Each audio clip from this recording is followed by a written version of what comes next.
Ça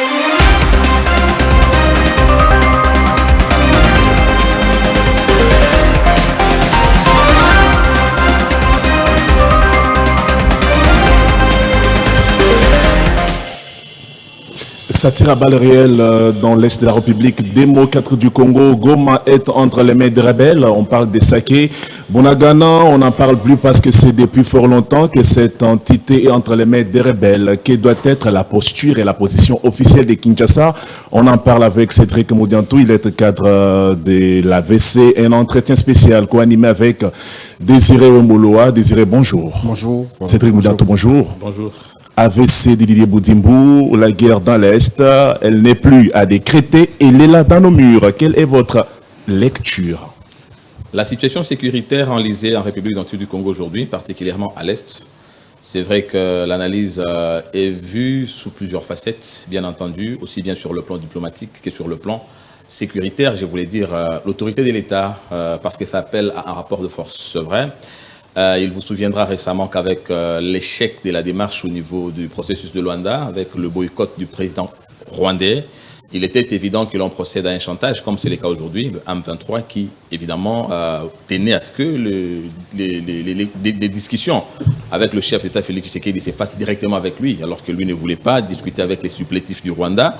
Évidemment, puisque c'est un secret des polichinelles que le Rwanda est derrière le M23, nous avons aujourd'hui les éléments de preuve, puisque ce sont les militaires rwandais qui ont fait leur entrée sur le sol congolais, et bien entendu avec un appui qu'on ne s'est plus caché de la communauté internationale. Je pense d'abord à ce niveau, il y a un travail à faire au niveau interne, et bien entendu sur le plan de l'autorité de l'État. Le chef de l'État l'avait déjà commencé en ayant appelé au soutien des jeunes Congolais qui ont souscrit à l'armée, plus de 40 jeunes, mais bien entendu ici, au regard des implications aussi bien internationales que même aussi nationales, parce qu'avec la situation de l'Est aujourd'hui, on ne peut pas cacher, il y a une sorte de trahison interne. Nous appelons dans un premier temps à un espoir, parce que vous l'avez dit d'entrée qu'il s'agissait d'une prise de la ville de Goma. Moi, je suis tenté de dire non. Il y a une résistance. J'appelle évidemment à une résistance totale. Nous savons que nous avons un peuple résilient. Vous appelez à une résistance ou il y a une résistance à Goma? Il y a une résistance et nous appelons une fois de plus à une résistance. Ça veut dire que selon vous, Goma n'est toujours pas entre les mains des rebelles? Non, je ne peux pas affirmer puisqu'il n'y a aucune voix officielle. Nous sommes un pays, nous avons des institutions. Je n'ai pas vu une seule voix institutionnelle confirmer que la ville de Goma... C'est quoi la voix officielle selon vous? Quand je dis les institutions, ça veut dire que nous avons un gouvernement. Et nous n'avons pas vu le porte-parole du gouvernement. Vous attendez que le gouvernement prononce que le Goma est sous l'emprise de rebelles? Vous vouliez que ce soit les porte-parole du M23 qui parlent à la place de gouvernement? Mais vous l'avez dit en d'autres mots, vous ne l'avez pas suivi? Il ne s'agit pas d'autres mots. Il s'agit d'avoir des mots clairs que la ville de Goma est prise. C'est vrai. Nous savons que pour le moment, il y a des affrontements. Cédric Moudiantou, nous sommes en direct avec les Gomatraciens à travers un appel populaire. Qui sont connectés. Ils nous confirment que Goma est entre les mains des rebelles. Et Kinshasa tarde le pas. Peut-on dire que c'est l'armée qui n'a pas assez de munitions, qui n'est pas restructurée, ou bien c'est le président Tshisekedi qui fait l'ombre de lui-même? Vincent, je refuse de prendre votre langage lorsque vous dites nous avons des gens.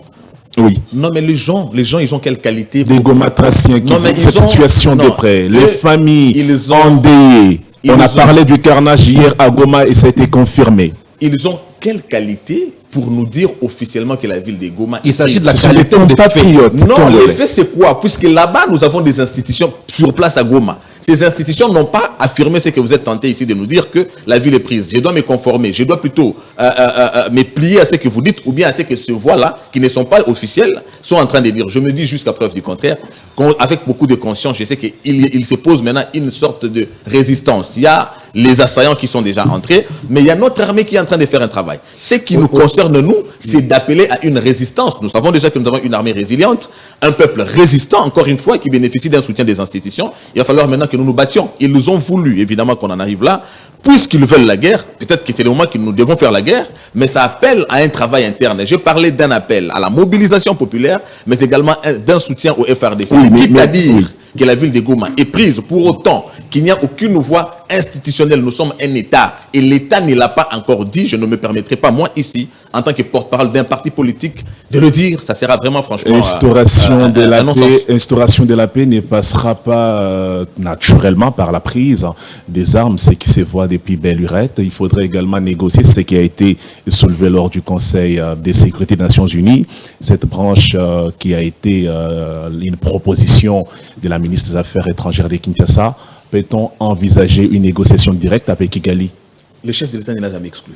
Vous savez, dans plusieurs forums, il l'a toujours dit, il n'avait pas exclu la branche des négociations. D'ailleurs, jusqu'ici, il a plus envisagé la démarche diplomatique. Lorsqu'on parle de la diplomatie, ça veut dire qu'il favorisait beaucoup plus les échanges avec les Rwandais. Parce que normalement, nous savons que le M23 a le soutien du Rwanda. Le M23 est une branche rwandaise. Nous sommes attaqués par le Rwanda. Pourquoi devons-nous discuter avec le supplétif plutôt que directement avec le Rwanda? J'ai renchéri la même question que Vincent. Le chef de l'État refuse de négocier avec le M23 jusqu'à aujourd'hui. Goma est sous l'emprise de M23. Goma est sous l'emprise du Rwanda.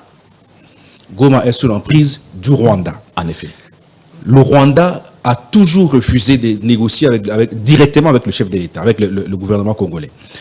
Maintenant, le chef de l'État, Félix-Antoine Tshisekedi, va-t-il négocier avec le Rwanda ou avec le M23? Non, mais et dans quelle position se trouve-t-il aujourd'hui? Il se trouve toujours en position de force. La force d'un homme d'État, c'est plus la constance par rapport à ses prises de position. C'est bien pour ça que j'ai parlé d'un chantage. On veut lui faire chanter pour avoir refusé de négocier avec les supplétifs. Et pourtant, nous savons, vous avez entendu, à l'issue de la réunion du Conseil de sécurité, les voix montées, évidemment, nous sommes agressés par le Rwanda. Ce qui se passe aujourd'hui, nous sommes dans un contexte d'invasion militaire de Rwandais. Ils sont entrés. Pourquoi devons-nous parler du M23 alors qu'en face, la réalité, c'est que nous sommes agressés par le Rwanda? Il faut directement discuter avec le Rwanda. Le chef de l'État sortira de cette situation gagnant par le fait de la constance. Il ne peut pas fléchir par le fait d'un chantage. Vous savez, une paix acquise...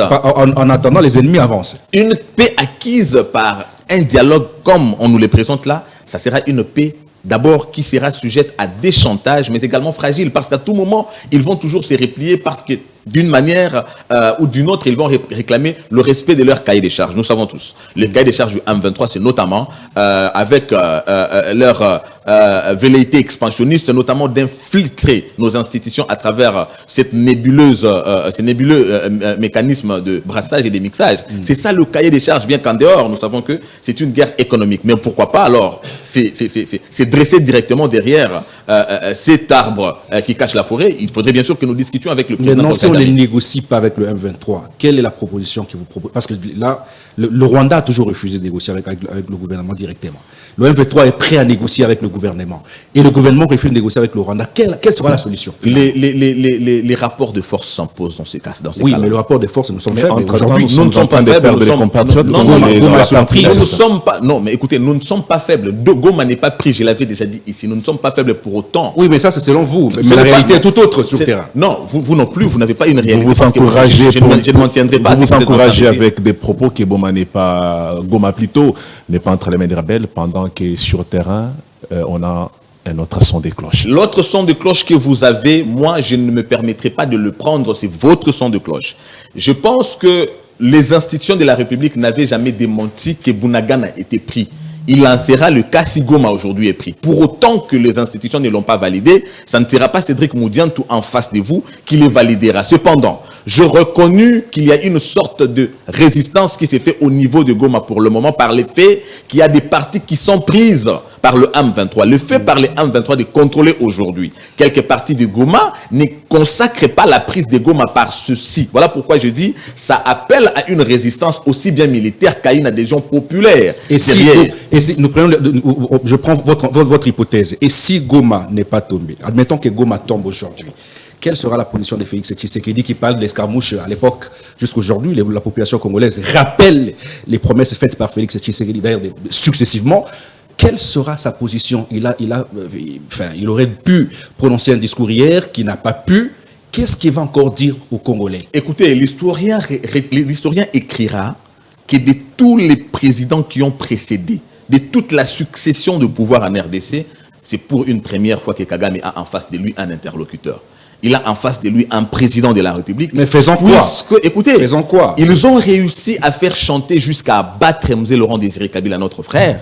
Ils ont réussi à faire chanter Joseph Kabila jusqu'à obtenir des compromissions, notamment avec cette histoire de M23. Tshisekedi avait dit, vous parlez de Goma, mais lui avait même dit que s'ils arrivent même jusqu'à sa fenêtre, à sa porte de chambre, il ne cédera pas. Ce n'est pas puisqu'ils prétendent être aujourd'hui surnommés il à travers il Goma. avait dit, il faut rappeler qu'il disait qu'ils ne prendront pas Goma.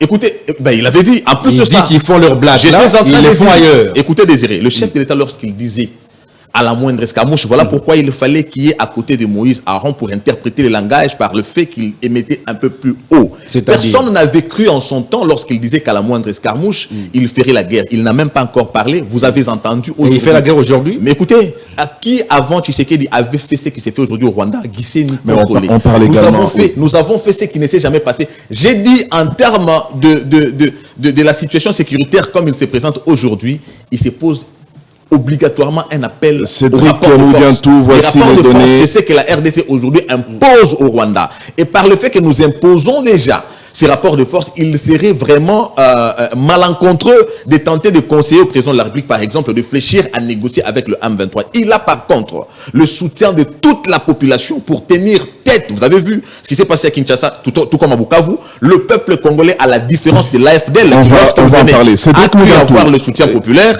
le M23 n'aura jamais ce soutien et nous sortirons tête haute de cette situation puisqu'ils rencontreront aussi bien la résistance militaire que celle populaire. Cédric Moudiantou, cette guerre, il y a beaucoup d'éméli-mélo du côté congolais. On parle des 3 coordinations qui sont mises en place. Une coordination pour les Ouazalendo qui ne dépend pas directement des FRDC. Les FRDC qui en ont sa coordination et le Roumain également. Donc, bref, on a 3 coordinations pour une guerre d'où il y a un problème au niveau des commandements. Et c'est ce qui fait que malheureusement, on arrive à perdre certaines localités. Non, je pense que moi je ne sais pas on là c'est qui, mais tout ce que moi je sais c'est que nous avons... On sait nous, le Congo, nous, on sait nous. parce que vous dites on nous a a- dit, je voudrais bien sûr être en face de vous n'êtes pas je suis face à Désiré et Vincent, je ne sais pas dont vous Vous parlez, êtes c'est du qui. pouvoir et vous savez ce qui se Non, passe sur le Vincent, terrain. ici le problème c'est quoi? Ce n'est pas question de tout ce que nous savons c'est que nous avons un commandement, nous avons Je vous donne l'information. Nous avons un commandant suprême qui s'appelle Félix Antoine Tshisekedi Tshilombo. Nous avons un ministre de la Défense et nous avons un chef d'État-major général. Tout ce que nous avons à décrire ici, par exemple, il s'agit d'une sorte de trahison que nous avons vue dans la chaîne de commande. Qui Écoutez, commande les Ouazalendo? je vous ai parlé ici de la commande. La commande est d'abord suprême parce que le management a une pyramide. La pyramide managériale a une pointe et la pointe s'appelle ici Félix Antoine Tshisekedi Tshilombo. C'est voilà pourquoi nous l'appelons commandant suprême puisque c'est lui qui commande. C'est Oui, mais pas sur les fronts. J'ai dit c'est le commandant suprême. Sur Et le front. le commandant suprême a instauré une hiérarchie parce que l'armée a une hiérarchie. Je suis en train par contre de décrier le fait d'une sorte de trahison dans la chaîne de commande. Voilà pourquoi il y a une sorte d'autoprise en charge. Nous avons entendu parler d'un capitaine qui a remobilisé les troupes. C'est ça d'ailleurs le sens de la conscience qu'on doit ici prôner. Pour autant qu'il y a les militaires, aussi subalternes soient-ils, qui sont engagés à défendre leur pays, je pense ici, ils vont donner évidemment un sens à la nation que nous sommes, à la détermination de la sauvegarde de notre souveraineté que nous avons. Il ne s'agit pas des individus qui se font acheter par rapport à leurs intérêts, mais plutôt de la sauvegarde de notre patrie. Voilà pourquoi ici, nous faisons fi de leur trahison, qui constituera évidemment une matière quand tout ceci sera passé de manière à ce qu'il y ait une réconfiguration. Cédric Moudiantou, vous ne trouvez Mais pas est-ce que, l'armée pardon, soit- c'est certains commandos dans cette guerre se sont confiés à nous. Nous allons taire anonymement. Ils ont dit, ils déplorent le commandement. Ils disent qu'au niveau de Kinshasa, le commandement tarde. Quand ils ont des rebelles dans leur viseur, ils ne savent pas tirer. Parce que quand on demande à Kinshasa de tirer, on leur dit, il faut patienter. et des replis stratégiques? Eh bien, Kinshasa, c'est qui? C'est vrai, nous savons Kinshasa, c'est qui? Vous avez parlé de Félix Tshisekedi. Bah oui, je ne pense pas que le comme- président de la République puisse demander, lui d'ailleurs, qui avait dit qu'il était déterminé, qu'il était prêt à faire la guerre. Au front, hein, Je qui dis, sont confiés. le président de la République ne pourra pas demander au FRDC de reculer face à l'ennemi. Je venais ici de vous dire qu'il y a une sorte de trahison. Moi, j'ai toujours regretté une chose. Le chef de l'État a fait preuve de beaucoup... Il y a une sorte de trahison ou il y a trahison? Non, il y a trahison, bien sûr. Il y a trahison. Qui trahit? Non, j'ai dit dans la chaîne des commandes, il y a trahison. C'est ce qui a même milité, évidemment, à la prise de commande, d'autoprise de pouvoir d'un capitaine qui a réorganisé les troupes. Mais c'était insuffisant et insignifiant en termes de compétences et d'expérience. Voilà pourquoi j'ai dit, moi j'avais confiance et je continue à avoir confiance. J'appelle même le Congolais à maintenir la confiance au chef de l'État, tout en demandant évidemment que l'on puisse restructurer profondément, de fond en comble cette armée. Parce que je vous dis, il se pose un problème par le fait, le chef de l'État a mis en place le processus d'une récréation de l'armée, mais le chef de l'État en même temps a maintenu la même commande laissée par Kabila. Les mêmes qui étaient en train de diriger l'armée sont le même qui continue à être aujourd'hui. Cependant, il se pose un problème. Sa faiblesse. Il se pose un problème de redevabilité. Je vous dis, le problème de redevabilité se pose au niveau que ceux qui ont été mis en place par Kabila sont encore le même aujourd'hui qui sont en train de continuer. Mais la redevabilité, c'est quelque chose de très important. Lorsque vous avez, par exemple, des conversations, des officiels qui sont en train de sortir, et pourtant nous avons des services qui devraient encadrer, c'est un sabotage qui s'est fait à un certain niveau. Voilà pourquoi j'ai dit, ces événements devaient arriver pour servir évidemment aussi des leçons. Je sais, et je suis convaincu que nous sortirons de cette situation. Mais sortant de cette situation au regard des faits que nous avons aujourd'hui, la reconfiguration s'impose, aussi bien sur le plan des institutions, notamment gouvernementales, que sur le plan de l'armée ou encore de la Est-ce qu'on a un arsenal militaire capable de faire face au M23 soutenu à Kigali, parce que sur le terrain d'opération, on attend dire qu'ils sont un arsenal sophistiqué? Là, il se pose juste un problème de communication. Souvenez-vous, lorsque l'AFD est arrivé, ils ont fait croire qu'ils avaient des armes sophistiquées et que lorsqu'ils prenaient une localité, les armes des phases à l'époque ne pouvaient plus crépiter. Ça, c'est une communication dissuasive. Je ne voudrais pas que la communication des journalistes tente d'aller dans ce sens-là, parce qu'il s'agit là de démobiliser notre armée. Nous avons une armée puissante, nous avons une arsenal, une artillerie, évidemment aussi efficace. Le plus important ici, c'est d'abord de prendre conscience de la situation dans laquelle nous nous trouvons, mais également aussi de se dire qu'il s'agit de notre pays, nous n'en avons pas un autre. Tout ce qui est communication de M23, des ennemis du Rwanda et tout ça, nous nous en foutons éperdument. Vous en foutez, mais le sommet de l'UAC, le président Tshisekedi se déclare non. Dans les faits. Le président Tshisekedi se déclare non partant au sommet de l'UAC devant lui opposer face à Kagame. Quelle est la stratégie qui sera mise en place? Parce que la guerre sévit chez nous. Mais écoute, Vincent, comment est-ce qu'il peut faire confiance à ce que l'on lui propose et par qui? Puisque souvenez-vous que l'AFC qui cache le M23 et le Rwanda a été créé au Kenya. Et lorsque le Kenya dresse la table de la création d'un ennemi contre vous et que vous acceptez encore que vous puissiez aller vers eux pour une soi-disant solution, mais vous êtes dans une contradiction justement. Est-ce que nous pouvons réussir cette guerre en ayant les mêmes parrains que l'ennemi? Ça encore, nous sommes en train de nous endormir nous-mêmes. Je pense que le chef de l'État, les décisions qu'il est en train de prendre aujourd'hui, de boycotter certaines invitations qui se présentent à nous comme de poison. Plus il boycotte, plus l'ennemi avance. Vous n'avez pas l'impression que les mêmes qui sont marchent sur les pas de Joseph Kabila, parce que vous avez dit ici que c'est pratiquement la chaîne des commandements laissée par Joseph Kabila qui est utilisée par Félix Tshisekedi. Est-ce que cela détermine la faiblesse quelque part de Félix Tshisekedi et qui prouve aujourd'hui qu'il n'a pas été capable de gérer cette nation comme il fallait? Cher Désiré, comment vous dites qu'il marcherait sur les pas de Joseph Kabila? Il n'a fait aucune compromission. Si aujourd'hui il y a résurgence de cette situation de M23, c'est plus qu'il y avait compromission. Ils ont tenté de maintenir ce que Kabila leur avait donné. Qui a provoqué la résurgence de M23? C'est pas Félix Tshisekedi. Non, si vous dites que en les invitant ici, 14 mois, logés à Kinshasa. Non, ce sont des affirmations gratuites. Par ailleurs, qu'il y a un accord. Par ailleurs, il semblerait, on est dans les suppositions. Je ne peux pas me permettre de supposer. Si il faut attribuer à Félix Tshisekedi la résurgence, je peux me le permettre tout en disant et en apportant un élément de précision. La résurgence est venue de lui par l'effet de son intransigeance de leur accorder ce qu'ils veulent. Oui, mais on est intransigeant en faisant quoi? Il a refusé. Il faudra qu'il y ait une procédé pour être intransigeant. Désiré, la guerre de l'Est... Vous refusez le dialogue, l'ennemi vous envahit. Non, nous n'avons pas refusé le dialogue. Nous avons refusé le dialogue avec les supplétifs. Vous savez, aujourd'hui, c'est que le peuple congolais qui prête attention à ces aventuriers oublie c'est que vous pouvez à la limite dire que nous négocions avec le M23. Or, ce sont des supplétifs. Vous négociez avec eux. Mais Kabila a fait ça. L'expérience est là. Chaque fois que Kabila a tenté d'avoir autour de sa table l'UDPS et que l'UDPS ne voulait pas, qu'est-ce qu'il faisait? Il débauchait.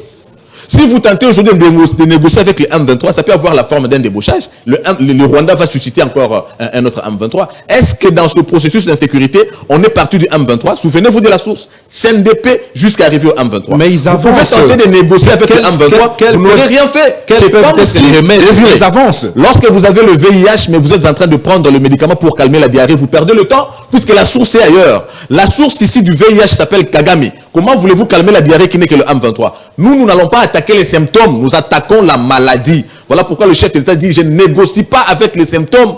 Le M23 n'est qu'un symptôme. Moi, je vais attaquer la maladie. Et la maladie, aujourd'hui, est confirmée dans toutes les sources officielles du monde, même de ceux qui hier étaient dubitatifs lorsque la RDC le disait. Aujourd'hui, ils le disent et à qui veut l'entendre. Le M23 n'est qu'un arbre qui cache la forêt. Et ici, la forêt s'appelle le Rwanda. Nous n'avons jamais fermé la porte. Le chef de l'État l'a dit dans plusieurs forums. La porte n'a jamais été fermée à une négociation, mais il s'agit de négocier directement avec l'agresseur qui est le Rwanda à travers son président. Pas question de négocier avec le M23. Il y en a qui disent ça sera un chantage et ils auront reçu leur coup. Il y en a qui disent qu'il y a manque de cohésion nationale à l'intérieur du pays et que l'ennemi profite de ce manque de cohésion. Non, Martin Fayulu avait proposé un dialogue entre l'opposition et le pouvoir. Félix Tshisekedi n'a pas trouvé d'opportunité. Il a refusé ce dialogue. Aujourd'hui, est-ce que ce n'est pas le moment pour Félix de pouvoir tendre la main à l'opposition, peut-être créer une cohésion nationale pour pouvoir vaincre cette il a manqué le courage à Martin Fayulu de dire une chose. Dans le contexte qui est le nôtre aujourd'hui, Félix Tshisekedi va négocier avec l'opposition et je ne sais pas moi qui. Mais pas négocier, oui. Échanger avec l'opposition pour pouvoir trouver. D'accord, nous échanger avec Martin Fayulu en face de Félix Tshisekedi.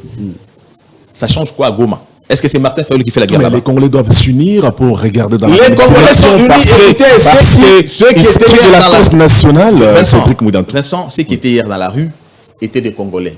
Étaient des Congolais démarqués de carcans politiques. Nous parlons de la nation. Il y a des questions qui conditionnent l'avenir du pays, qui vont au-delà des colorations politiques. Mais non, il n'y a pas question d'avis. Il n'y a pas question d'avis. C'est une sorte de politiciens qui veulent tirer la couverture de leur côté. C'est ça qui tue la classe politique aujourd'hui, hein, parce que vous refusez tout. Mais non, nous ne refusons pas tout parce que même le chef de l'État qui n'avait pas trouvé d'opportunité dans le dialogue proposé par Fayulu n'avait pas cependant... Il dit à cette époque-là qu'il ne voyait pas la crise. Non. Il y a une crise. Non, la crise qui nous a toujours mis autour d'une table a toujours été définie au préalable. Lorsque nous sommes allés au dialogue, plusieurs fois qu'il y en a eu dans ce pays, même si nous sommes africains, nous savons que la résorbation des crises en Afrique passe par un arbre à palabre. Lorsque l'arbre à palabre est convoqué, il y a toujours une thématique au centre. Martin Fayulu a proposé sa thématique, il a parlé de crise, mais quelle crise? Puisque s'il fallait parler en termes de crise... Il était spécifique, il parlait de l'Est. Mais non, aujourd'hui nous en vivons. D'accord, souscrivant à ce que Martin Fayulu a dit par rapport à l'Est, il est acteur dans quoi? Dans le fait que lorsqu'on négocierait avec Martin Fayulu, la guerre de l'Est prendrait fin. Martin Fayulu a manqué le courage de dire soit... Je suis impliqué dans cette histoire de M23 de telle sorte discuter avec moi. Carrément. Écoutez, j'ai l'impression que je donne mes hypothèses. Laissez-moi donner mes hypothèses. Allez-y. Si alors lui n'est pas impliqué, qu'il dise au président Tshisekedi, négocier avec le M23. Parce que c'est le M23 qu'on présente être l'agresseur de la RDC. Comment est-ce que lui peut demander le dialogue? Mais il dit qu'on doit dialoguer avec l'opposition. Cependant, ce n'est pas l'opposition qui fait la guerre. C'est une contradiction que je ne sais pas. Cohésion nationale. L'unité nationale. Mais l'unité nationale, ici, il ne s'agit pas du problème de l'unité parce que ceux qui nous agressent ne sont pas des Congolais. Lorsque les Congolais se mettront autour d'une table pour discuter, je ne sais de quoi, le M23 ne souscrit pas à ça puisque lui a un autre agenda. On nous demande implicitement de négocier avec le M23 ou bien on se cache derrière un agenda voulant le positionnement des individus. Voilà la malignité de cette classe politique. Le feu monte plus haut, c'est lorsque chacun apporte son morceau de bois. Aujourd'hui, la politique d'exclusion ne paye plus. Vous jouez à la politique d'exclusion. Quand vous mettez l'opposition de côté, Félix Tshisekedi va rester avec son entourage, qui d'ailleurs aujourd'hui est déploré par la plupart des Congolais.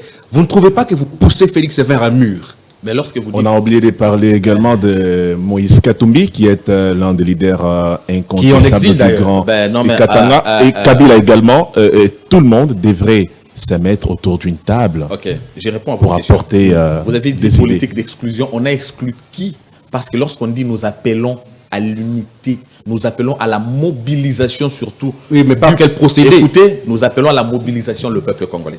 Le peuple congolais, il est un. Il n'y a pas un peuple congolais de l'UDPS et des Il faut un cadre. Nous appelons le peuple congolais à la mobilisation. Le peuple Dans quel congolais. cadre? Écoutez, lorsque le peuple congolais s'est mobilisé en 1998 face à la même agression rwandaise, il s'agissait de quel peuple congolais? De l'UDPS ou du PPRD? Non, mais ne faisons pas la confusion. Et puis en plus, vous cédez même à faire la campagne ou encore à relayer le message des adversaires. Vous dites Moïse Katumbi en exil, qui l'a envoyé en exil et pour quel acte posé par lui? Moïse Katumbi, nous l'avons vu avec Joseph Kabila. Joseph Kabila, dont nous connaissons l'implication directe dans cette guerre d'agression. Joseph Kabila égale à AFC. C'est pas une accusation gratuite. Non, c'est pas une accusation gratuite. Quand vous dites que vous reconnaissez l'implication de Joseph Kabila Kabange dans cette guerre, est-ce que vous n'avez aucun soubassement qui justifie votre déclaration? C'est dont vous dites. Le soubassement, on n'a pas besoin d'avoir un certificat d'études primaires pour faire le lien entre Joseph Kabila et Corneille Nangaa. Quel lien vous faites? On n'a pas non plus besoin de faire le lien entre Joseph Kabila et tous ceux qui sont aujourd'hui... Nangaa n'a jamais cité Kabila jusqu'aujourd'hui. On n'a pas besoin... On le voit à la tête de cette rébellion, seul. Ah bah oui, bah c'est plus que toi tu le vois seul, mais tout le monde sait, j'ai dit tout le monde savait établir le lien entre Nangaa et Joseph Kabila, tout le monde sait établir le lien entre Henri Magie et Joseph Kabila, tout le monde sait établir le lien entre Adam Chal et Joseph Kabila, tout le monde sait... Tous ces gens-là. Pourquoi est-ce que ceux qui étaient hier membres, ceux qui continuent d'ailleurs à être membres du PPRD, sont devenus membres et créateurs de l'AFC jusqu'à prendre les commandes de vos collaborateurs d'hier peuvent être vos ennemis aujourd'hui. Ça, il faut le noter. Collaborateurs de qui devenant ennemis aujourd'hui? Collaborateurs de qui? Parce que nous savons toujours qu'ils sont ensemble avec Joseph Kabila. Allez, dans 5 minutes, nous allons mettre un point final à cet entretien qui a reçu Cédric Moudantou. On est en RD Congo. Nous parlions tout à l'heure de l'opposition qui n'est pas conviée à cette question pour voir comment résorber la crise. Parce qu'il faudrait que les intelligentsias se mettent autour d'une table pour approfondir cette question de l'unité nationale. Dites-nous, vous, au niveau de l'Union sacrée de la nation, quelles sont les politiques qui seront définies dans peu de temps pour que les Congolais parlent tous le même langage? Non, les politiques qui seront définies, je laisse cet apanage au chef de l'État. J'ai vu un discours rassembleur, bien que c'est vrai, avec beaucoup de confusion en même temps, mais je m'en tiens quand même au discours rassembleur de Martin Fayulu, qui a su comprendre qu'il s'agit d'une agression et que nous étions victimes d'un chantage de la part du Rwanda. Ici, il s'agit de mobiliser les Congolais. Nous pouvons avoir des problèmes à l'intérieur d'une famille. Une famille peut toujours connaître des problèmes à l'interne. Mais face à une guerre d'agression externe, il faut toujours s'unir. Les problèmes internes sont toujours réglés à l'interne. Les problèmes externes, c'est ça l'agression. On doit repousser l'ennemi. Par rapport à la stratégie qui doit être mise en place, nous avons des institutions, nous avons un État. Un État d'ailleurs consolidé par l'effet d'être légitime. Nous avons accepté de reconduire le chef de l'État pour diriger à notre destin. Nous continuons à lui réitérer notre confiance. Nous savons que cette situation, elle est passagère, la victoire est nôtre. Le plus important ici, c'est d'appeler les Congolais à s'unir. C'est de demander au peuple congolais d'oublier leur coloration politique. Il s'agit de notre pays. Il ne s'agit pas des Congolais de l'UDPS. Il ne s'agit pas des Congolais de l'ECD. Il ne s'agit pas des Congolais de l'AVC. Il s'agit du Congo. Goma est une ville congolaise. Ce n'est pas le siège d'un parti politique, c'est une ville congolaise qui pour le moment se trouve dans un contexte d'agression grave et même encore de résistance. Parce qu'il s'agit de la résistance, nous allons résister. Nous nous mobilisons derrière le commandant suprême. Nous appuyons les FRDC, c'est notre sol, n'oubliez pas. Dans une guerre, nous avons l'armée, c'est vrai, mais la guerre a toujours aussi une dimension spirituelle. Nous sommes chez nous, nous avons une alliance avec ces sols nous écoutent. Nous allons parler à ces sols, nous allons nous unir, nous allons nous scindre les reins. L'ennemi sera bouté dehors. Le plus important, c'est que dans cette situation, nous avons compris qui est avec nous. N'oubliez pas. Nous avons compris qui est avec nous. Nous ne nous souviendrons toujours pas. Nous avons compris qui est avec nous et qui n'est le pas. Écoutez, ça ne sera pas les mots des ennemis dont nous nous souviendrons, mais ça sera plutôt le silence de ceux qui prétendent être nos amis dont nous nous souviendrons après cet événement. Les gens, autour de cette guerre, il y a beaucoup de gens qui sont indexés parce que l'autre garde le silence. Vous voulez que tout le monde parle, vous voulez que tout le monde tienne un discours, alors qu'il y a des dirigeants. Vous avez cité le chef de l'État, Félix Antoine Tshisekedi, qui a la chaîne de commande. C'est à lui de parler. Pourquoi vous exigez que tout le monde parle au même moment? Cédric Moundiantou, je vous prends ici comme coordonnateur de communicateurs de l'Union Sacrée de la Nation. Je comptais oublier cette question-là.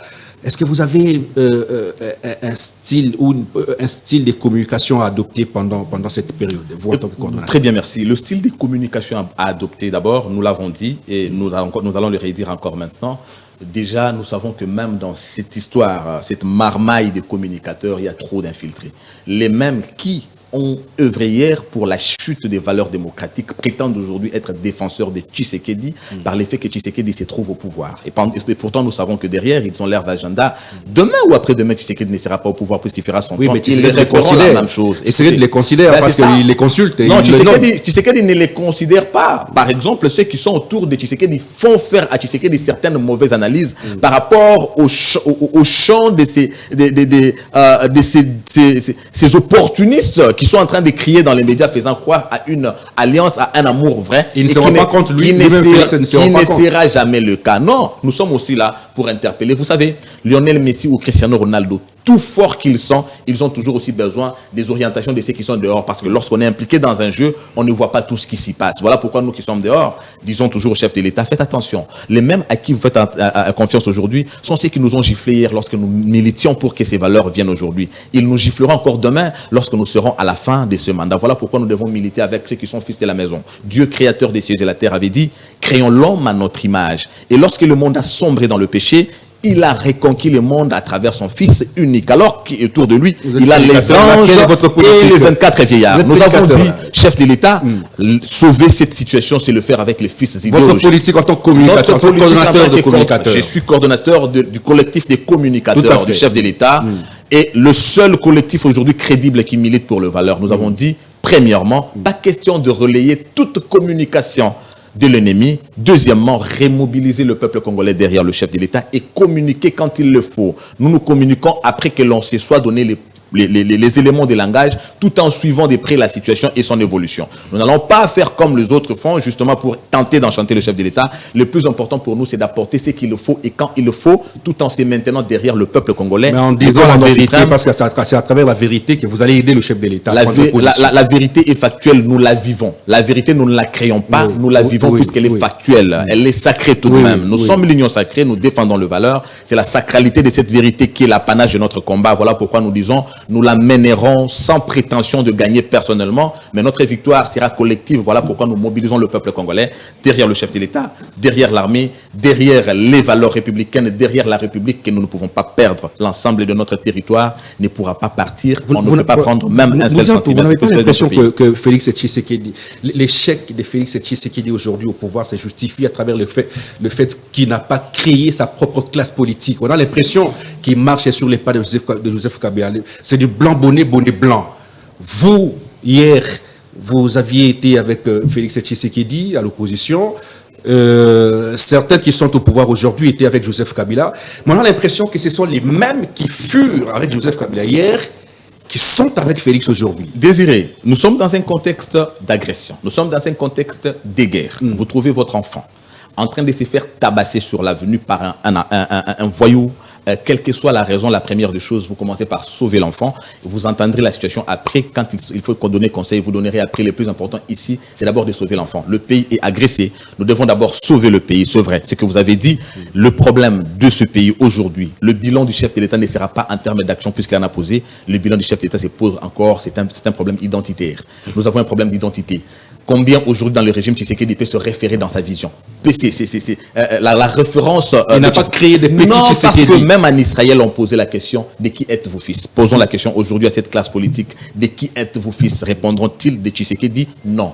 Le président de la République n'a pas donné la possibilité à ceux qui ont lutté derrière les valeurs prônées par le feu Dr Étienne Tshisekedi et qui étaient avec lui évidemment, de créer cette nouvelle génération politique. Mais il n'est pas tard. Après 6 ans, il peut le faire. Il a cru donner confiance à ceux qui ont milité contre son père et contre lui. Il a cru leur donner confiance, croyant en la conversion. Oui, la conversion, ça existe, mais ça dépend puisque Dieu a aussi consacré Judas comme un fils de la perdition.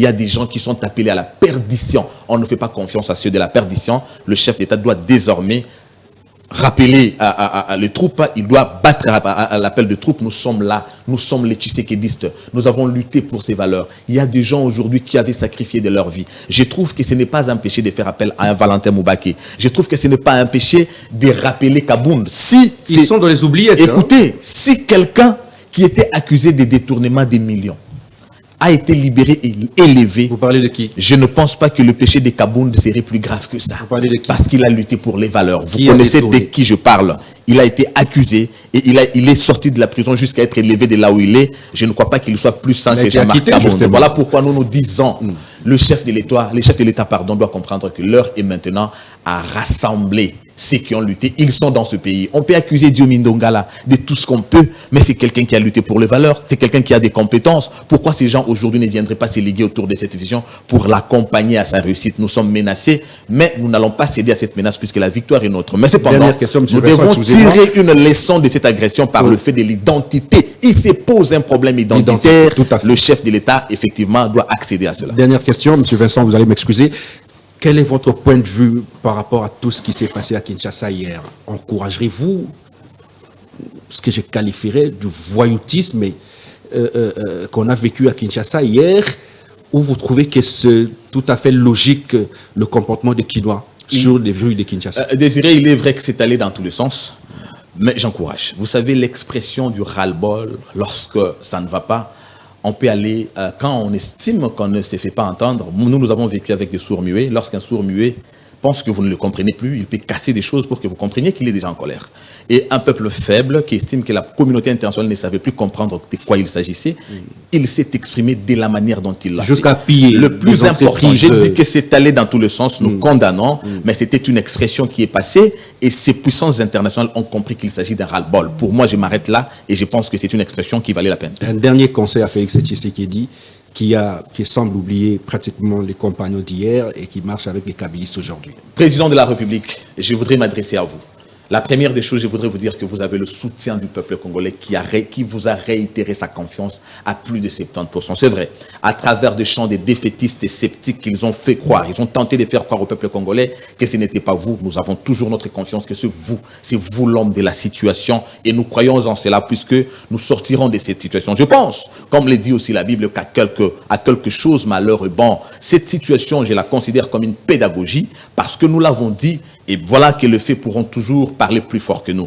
Ceux qui vous entourent, ceux en qui vous faites confiance, ne sont toujours pas des enfants de cœur. Et pourtant, les enfants de cœur, vous en avez. Si un parent ne sait pas faire confiance à ses propres enfants, soit il sait qu'il les a mal éduqués, soit carrément, il a perdu beaucoup de choses en termes de la responsabilité parentale. Nous savons que vous êtes un père responsable et vous avez très bien éduqué vos enfants, à l'instar d'Étienne Tshisekedi, de qui vous et nous héritons cette vision. Voilà pourquoi nous vous disons, il est grand temps. Nous avons devant nous 4 ans et les 4 précieuses années pour écrire réellement l'histoire de ce pays que vous avez déjà commencé. Voilà pourquoi nous vous demandons, nous vous supplions d'arrêter cette confiance. La confiance, vous la faites à des gens qui ne les méritent pas. Ils ne sont là que pour s'en mettre plein les poches et vous conduire à l'abîme, puisque c'est eux qui ont enterré ce pays.